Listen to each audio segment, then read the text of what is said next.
261 రోజు దేవుని యొక్క వాక్యాన్ని చదువుకుందాం. హగ్గయి గ్రంథము 1వ అధ్యాయము.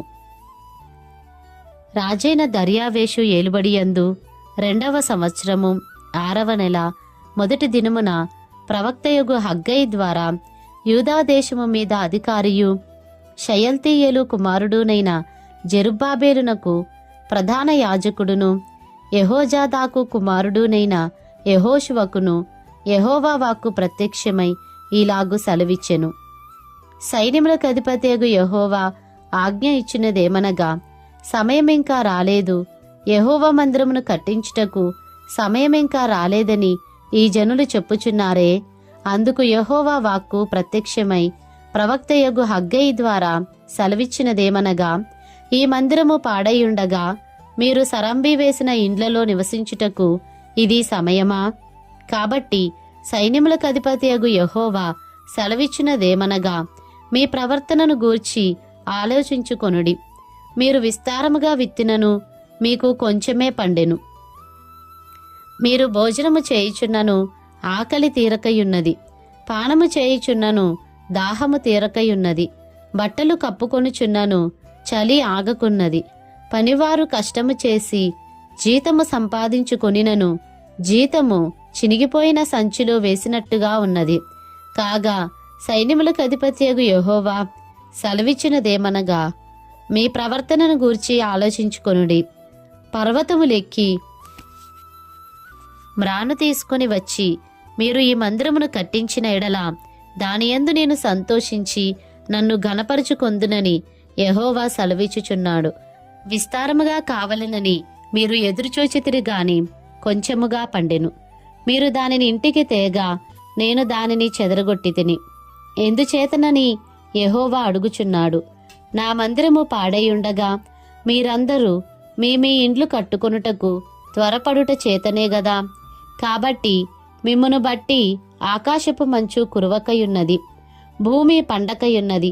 నేను భూమికిని పర్వతములకును అనావృష్టి కలుగజేసి ధాన్యము విషయంలోను ద్రాక్షారసము విషయంలోను తైలము విషయంలోను భూమి ఫలించు సమస్తము విషయంలోను మనుషుల విషయంలోను పశువుల విషయంలోను చేతి పనులన్నిటి విషయంలోను క్షామము పుట్టించి ఉన్నాను.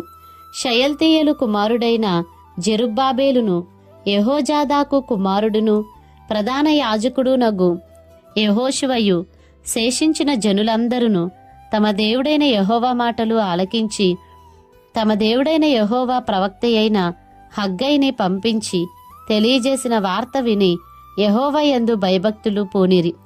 అప్పుడు యెహోవా దూతయైన హగ్గయి యెహోవా తెలియజేసిన వార్తను బట్టి జనులకు ప్రకటించినదేమనగా, నేను మీకు తోడుగా ఉన్నాను, ఇదే యెహోవా వాక్కు.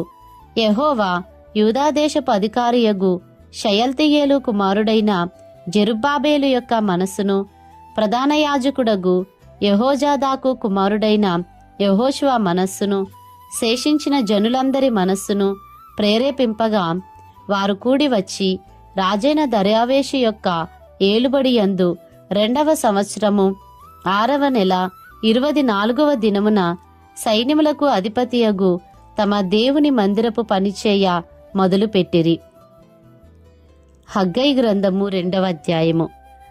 7వ నెల 21వ దినమున యెహోవా వాక్కు ప్రవక్తయగు హగ్గయికి ప్రత్యక్షమై సెలవిచ్చినదేమనగా, నీవు యూదాదేశపు అధికారియగు షయల్తీయేలు కుమారుడైన జెరుబ్బాబేలుతోనూ ప్రధాన యాజకుడగు యెహోజాదాకు కుమారుడైన యెహోషువతోనూ శేషించిన జనులతోనూ ఇట్లనుము. పూర్వకాలమున ఈ మందిరమునకు కలిగిన మహిమను చూచిన వారు మీలో ఉన్నారు గదా. అట్టి వారికి ఇది ఎట్టిదిగా కనబడుచున్నది, దానితో ఇది ఎందునను పోలినది కాదని తోచుచున్నది గదా. ఆయనను యెహోవా ఆజ్ఞ ఇచ్చినదేమనగా, జెరుబ్బాబేలు ధైర్యము తెచ్చుకొమ్ము, ప్రధాన యాజకుడగు యెహోజాదాకు కుమారుడువైన యెహోషువ ధైర్యము తెచ్చుకొమ్ము.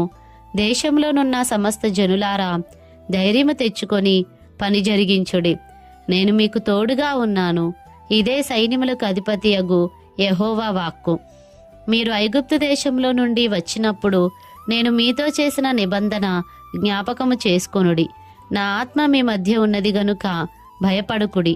మరియు సైన్యములకు అధిపతియగు యెహోవా సెలవిచ్చినదేమనగా, ఇక కొంతకాలము ఇంకొక మారు ఆకాశమును, భూమిని, సముద్రమును, నేలను నేను కంపింపజేతును. నేను అన్యజనులనందరినీ కదిలింపగా అన్యజనులందరి యొక్క ఇష్ట వస్తువులు తేబడును. నేను ఈ మందిరమును మహిమతో నింపుదును. ఇదే సైన్యములకు అధిపతియగు యెహోవా వాక్కు. వెండి నాది, బంగారు నాది. ఇదే సైన్యములకు అధిపతియగు యెహోవా వాక్కు. ఈ కడవరి మందిరము యొక్క మహిమ మునుపటి మందిరము యొక్క మహిమను మించునని సైన్యములకు అధిపతియగు యెహోవా సెలవిచ్చుచున్నాడు. ఈ స్థలమందు నేను సమాధానము నిలుపననుగ్రహించెదను. ఇదే సైన్యములకు అధిపతియగు యెహోవా వాక్కు. మరియు దర్యావేషు ఏలుబడియందు 2వ సంవత్సరము 9వ నెల 24వ దినమున యెహోవా వాక్కు ప్రవక్తయగు హగ్గయికి ప్రత్యక్షమై సెలవిచ్చినదేమనగా, సైన్యములకు అధిపతియగు యెహోవా ఈలాగున ఆజ్ఞ ఇచ్చుచున్నాడు. యాజకుల యొద్ద ధర్మశాస్త్ర విచారణ చేయుము. ఒకడు ప్రతిష్ఠితమైన మాంసమును తన వస్త్రపు చెంగున కట్టుకొని తన చెంగుతో రొట్టెనైనను, వంటకమునైనను, ద్రాక్షారసమునైనను, తైలమునైనను, మరి ఏ విధమగు భోజన పదార్థమునైనను ముట్టిన ఎడల ఆ ముట్టినది ప్రతిష్ఠితమగునా అని యాజకులు నడుగగా వారు కాదనిరి. శవమును ముట్టుట వలన ఒకడు అంటుపడి అట్టి వాటిలో దేనినైనను ముట్టిన ఎడల తాను ముట్టినది అపవిత్రమగునాయని హగ్గయి మరలా నడుగగా యాజకులు అది అపవిత్రమగుననిరి. అప్పుడు హగ్గయి వారికి ఇలాగూ ప్రత్యుత్తరం ఇచ్చెను, ఈ ప్రజలును ఈ జనులును నా దృష్టికి అలాగుననే ఉన్నారు.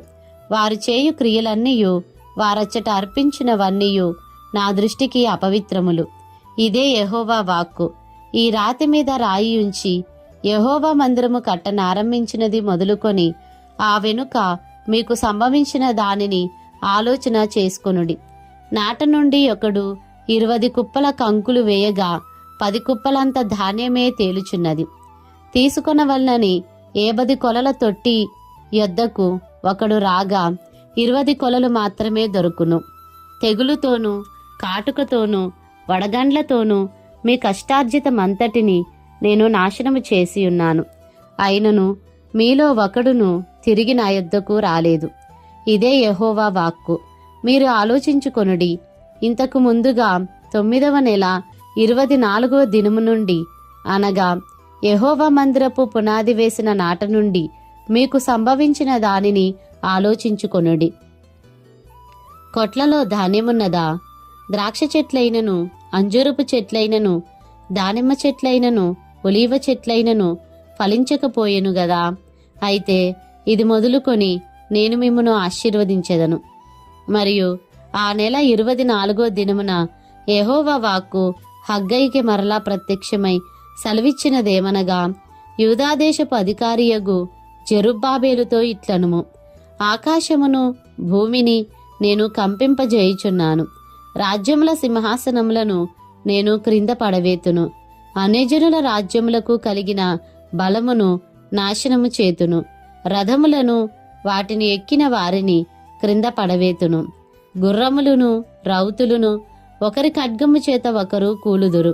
నా సేవకుడవును షయల్తీయేలు కుమారుడునైన జెరుబ్బాబేలు, నేను నిన్ను ఏర్పరచుకొని ఉన్నాను గనుక ఆ దినమున నేను నిన్ను తీసుకొని ముద్రయుంగరముగా చేతును.